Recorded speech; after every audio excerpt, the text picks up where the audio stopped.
everyone, and welcome back to another video. Today's video will be about my most anticipated releases for the rest of 2019. All of my most anticipated releases I happen to have arcs of, and I'm just so excited to get to them. So let's just get right into the video. The first release that I'm super excited for is Frankly in Love by David Yoon. This is a young adult contemporary novel. It releases on September 10th of 2019. This is about a young man named Frank Lee.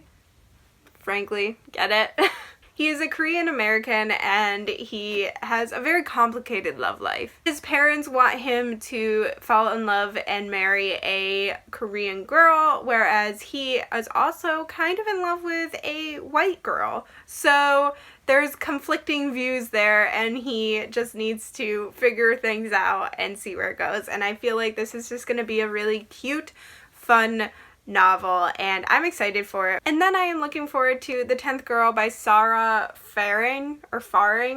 This is a young adult mystery thriller kind of book. It takes place in South America and follows a young woman who becomes a teacher at this school. I believe she's from Buenos Aires, but something isn't right about this school. There's rumors going around of things happening at night, and you also shouldn't go out at night, so there's warnings, and something isn't right with this house.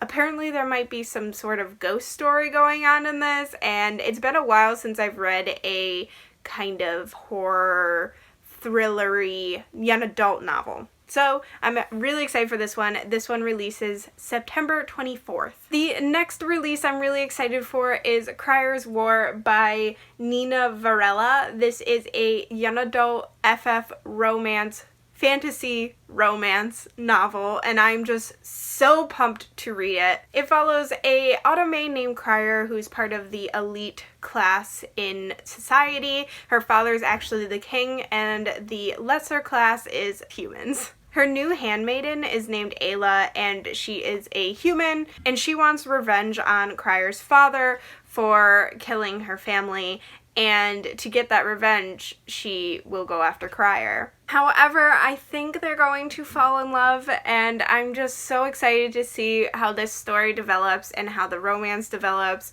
This kind of enemies to lovers thing is what I'm here for. And this one releases October 1st. The next one that I'm excited for, I actually hadn't heard anybody talk about yet, and it is The Grace Year by Kim Liggett.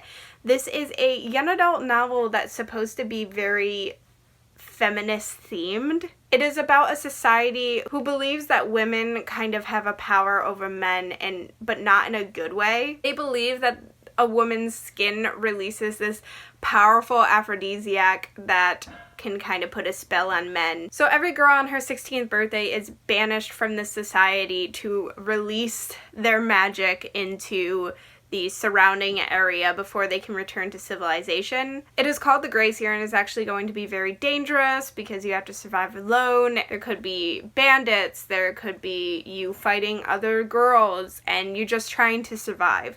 So I think this one could go either way. It could be very good or very bad, depending on how it's written. But it is depicted as a feminist young adult novel, so I am here for that, and I'm very interested in it. This book releases October 8th. The next one I'm excited for is The Beautiful by Renee Ahdieh. This will be Renee Ahdieh's newest young adult fantasy novel. I love Renee Ahdieh's writing, so I've been really keeping my eye out for this one. This is supposed to be a vampire romance novel that is set in the 1800s in New Orleans, and I'm just like so beyond excited. I love me some vampire romances, so I can't wait to read this one. This one also releases October 8th. And then the next one that I'm excited for is actually probably my top 3 most anticipated novels, and this actually isn't my arc. I am borrowing it from a coworker of mine. It is Ninth House by Leigh Bardugo. I have no idea what this book is about.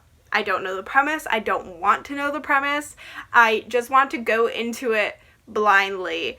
I do know that people have said there's a lot of violence, there's a lot of adult content and adult themes in this, so I know that there's a controversy going around with like trigger warnings surrounding this one. However, guys, this is an adult novel. Not young adult, it is adult. So, with that being said, I'm excited for this one. I love the darker themes, so I really cannot wait to dive into this one. And this one also comes out October 8th.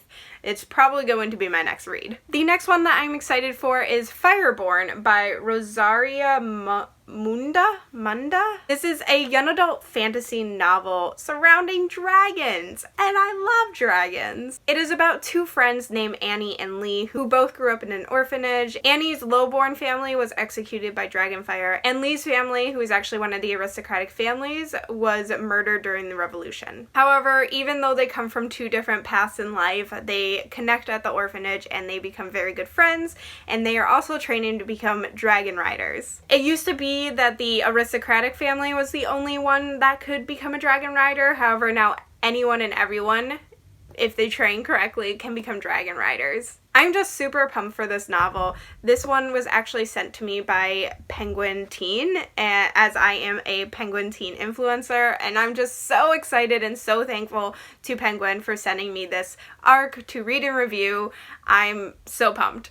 This one releases October 15th. The next one that I have to talk about is actually my most anticipated novel of the rest of the year, and it is The Name of All Things by Jen Lyons. This is the sequel to The Ruin of Kings, which is my favorite book of the year so far. High fantasy novel, lots of political intrigue, lots of magic, dragons, crazy adventures, potential for gay romance going on, and I'm just so here for it. The Ruin of Kings really pushed the boundaries of what fantasy could be, and the writing style is just so unique. It's something I've never read before, so I was so excited that I found an ARC copy of The Name of All Things. It's supposed to follow some more, like, some different characters, not just like the main character. I think he makes an appearance, but I've heard it's not really following his story too much in this one. So I'm interested to see how this one compares to The Ruin of Kings, because that one like blew me away. So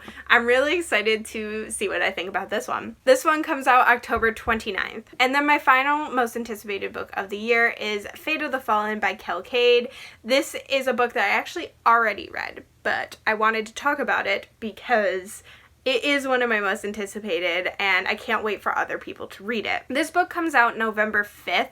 It is a high fantasy novel that kind of takes the chosen one trope and turns it on its head. Basically, the premise is, what if Frodo dies and Sam has to carry on the journey and destroy the ring? So basically, what if the chosen one dies? What happens then? This book is hilarious for reasons that I cannot even describe because it will give you spoilers, and I don't want to do that.